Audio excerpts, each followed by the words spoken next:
Chad said it was one of the worst losses the club's had, including the 07 grand final. Is that the sort of sense that the boys took out of it too?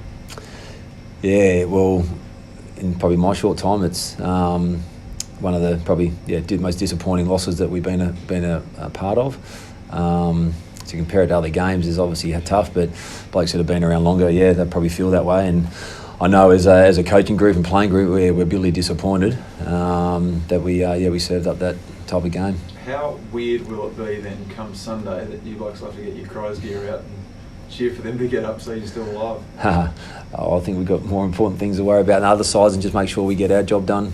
The boys will come in today and have a strong review and make sure that we turn that page and get our heads in the right space and making sure we get our job done. What was Kenny's post-match like? Chad said it was pretty brutal. Wouldn't say brutal, it's just honest. Bit of honesty and reflection and quite a lot of questions and two-way conversation. I wouldn't say brutal. It was very calculated and very honest. What are some of the things he asked? I wouldn't go into detail, but you want answers. So we want to make sure we don't give them the answers. As players, they've got to make sure that they come up with themselves. They identify it. They self-assess themselves and as a collective, and that's what they did. Was the effort questioned for the players? Oh, you'd have to question it, yeah, for sure. Probably for the first time this year. You look at that, and there was definitely aspects of the game where you question whether it was there or not, and I don't think the players would shy away from that either. What do you think that wasn't there, given the huge, sort of ramifications and the big, with finals on the line and stuff like that? Oh, there's a lot on the line every week, and it's a tough game. You'd like to think our players don't go out not to try. They were trying, but trying probably wasn't at the level it's been at, and it was a disappointing game in all facets of the game, not just one particular area. How do you explain that part then, Jarrad? I mean, I know blokes, to suggest they don't try is ridiculous, but trying at the level and identifying that it's not going your way and making a change then and there, how do you explain sort of the lack of ability to stem the tide?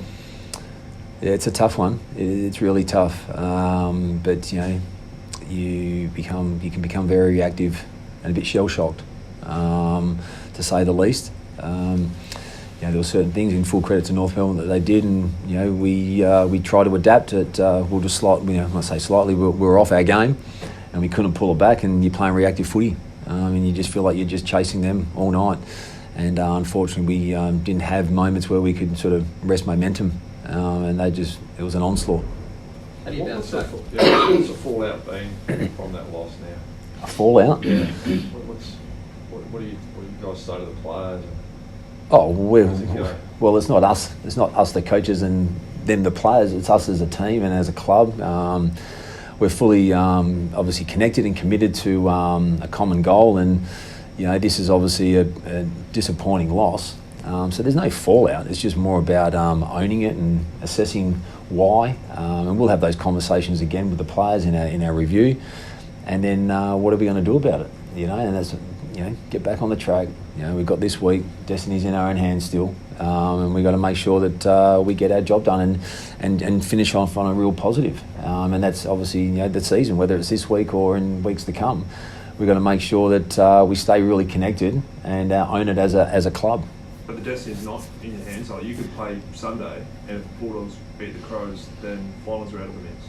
Oh, well, if that's what you want to look at, I'm not looking at them, I'm looking at us. So I know that's right in what you're saying, but for me as a coach, I'm purely making sure that the midfield group are back on the job. Part of that is connecting with obviously the rest of the lines, and as a team that we get our preparation right.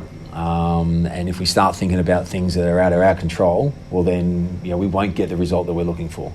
So do you only look at that, obviously, if results go your way and you need a percentage boost in your game against Freo, you only look at that at that point? Well, yeah, I think if you take your eye off the ball, we could be in a position where we don't perform at the level we want to. So I think we just got to stay focused on what we need to get done, and that's reviewing, that's owning it, that's preparing ourselves in the right way as we've done all year, and making sure that we play the brand of footy that we know that we're capable of, and we address the things that came from the weekend. I think if we look too outside that, you take your eye off the ball, and then we're vulnerable performances like we had last week. Does that mean you won't, like if I think the Crows from is 1 o'clock, yours are the last one of the round, would you tell the players at all a score look. or a result? Or I'm sure the bounce, wouldn't it? Yeah, it could be. I don't know how. I'm sure players find out. That's going to be the challenging thing.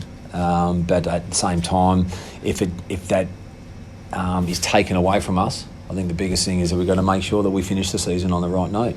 But we're definitely not looking at this being our last week. I can give you my word on that, and I'm sure the players will be like that as well. We won't be thinking that way, but we're just making sure that we play our brand and play our way and back up from last week's performance. How frustrating for the coaching group that you had 2 wins in a row, everyone thought you maybe turned the corner, and I guess not to lose, anyone could lose to North Melbourne, but the manner of defeat, how frustrating was that for the group given the fact where you were? Yeah, it just shows you that, once again, if you're off your game and the competition's even, it happened to Essendon the week before. They come back and beat Freo over there. North Melbourne copped it from Geelong. They come back and they touch us up. So it's just, I think it's just the nature of the competition. It's a tough gig when you're winning multiple games in a row. We were on a bit of a run. We had obviously a lot of external noise of how well we're going because we've got 2 wins, but we felt like we're playing some good footy over a period of time. And we hit a major speed hump on the weekend. How much of Connor Rose obviously continues to move forward? How much of a plus has he been for the group this year? Oh, he's a super young man. Without sort of putting too much pressure on the club and the player, but you can see him as the future leader of the footy club. He's only in his first year, leading goal kicker. He's composed, but we shouldn't be relying on an 18-year-old fella to be doing all that. We've got to make sure that we give him more support. But yeah, he's been a super talent, along with Butters and Dersma and the Drews. We can go through a list of them that have come in, and Pete Laddams and these guys.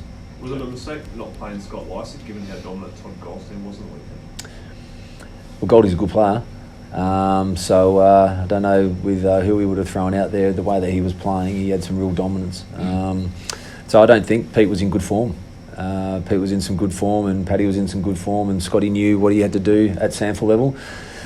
Yes, he played well the week before, but when a player's playing well in the AFL, you're not going to shift them. If what you can take away from losses and performances is that you want your players to learn, and I'm sure Pete would have learned a lot from the weekend. Is Lycett a strong chance to come in against the Dockers? It really is too early to say. Scotty played well yesterday, as did a number of players in the SANFL, and that's the other thing. We've got to make sure that we've got the Magpies boys that are playing some good footy as well. So as a club, we've got to make sure we're in the right space. But yeah, look, there's a lot of players we'll discuss, but it's too early to say. It's Monday, and we'll get through the review process first. Jays, season consistency and then a result like that on the weekend, is it a failure of leadership within the team structure itself, or is it just the maturity of the side? Because you've got a young side, you're just going to get results like that from time to time.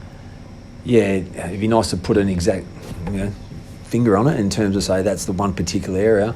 I think this has been a combination of a lot of things. That obviously won't go into detail, but we discuss things behind closed doors as to where we can get better as a club and a group. We've had a mixed bag. But in saying that, we've definitely grown as a football club too. Over the course of the year, and learned a lot about ourselves. A lot of new faces have come in. I think I've said before, new coaches have come in. So there's been some real growth in this year in terms of what we're about for the future. Trajectory seems pretty positive, as you've touched on then, Jarrad. What are some of the things from this season you'd like to take into 2020? Oh, to be honest, I'm not really thinking about 2020 just this minute. We'll do that at the end of the year. We'll review the year in depth, and there's a lot of things you review. This is my first time in it, so I'm going to be eyes wide open as to how it all goes about, but let's just focus on this week, and we'll get to that part when we get to it. Thanks.